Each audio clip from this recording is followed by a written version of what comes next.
Hey everyone, it's Kevin Navratil, political science professor and democracy commitment coordinator. I wanted to tell you about a new initiative in which we each would tell what democracy means to us. It's called What Does Democracy Mean to Me? So I want to explain why I think that we should consider doing this project individually across campus. Democracy is in a very precarious state, not only around the world, but also in the United States. FreedomHouse.org, which is a leading organization in assessing the quality of democracy, they've shown in their 2021 report that democracy around the world has declined for 15 years in a row.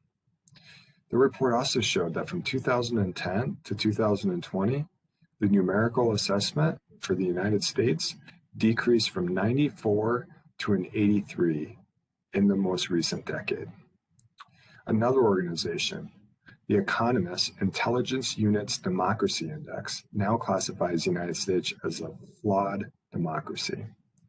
A third organization, which is called the Variety of Democracy Index, which uses historical data, demonstrates that only 20% of democracies that begin down this path are able to reverse course before becoming a full-blown autocracy. There's many troubling trends in the United States, and it's not my job at this point to identify all of them. But to convey the seriousness of the challenges that we face, I wanted to identify some of the key problems that I see in the United States. One, attacks on the integrity of our elections. There's widespread doubts surrounding our election results and who legitimately is the president of the United States. Number two, nearly 1/3 of Americans now support political violence, according to American Perspective survey that was conducted in January of 2021. Number three, nearly half of Americans now view the opposing political party as an enemy, according to a CBS News poll from February of 2021. Number four, clearly, we are still facing systemic racism in this country.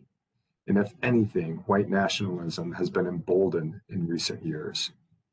And number five, our inability to even agree upon basic facts and be able to have a shared reality. Again, those aren't all of the challenges that we're facing, but I think they show that we're in a pretty bad spot and we need to do something to try to improve things in the United States. So what can we do about this? Well, there's a lot of different things that we can do to renew democracy. But one of the things I thought would be helpful on our campus is to borrow from a project that's called Renew Democracy Initiative, which calls upon citizens to promote democratic values and improve the quality of democracy.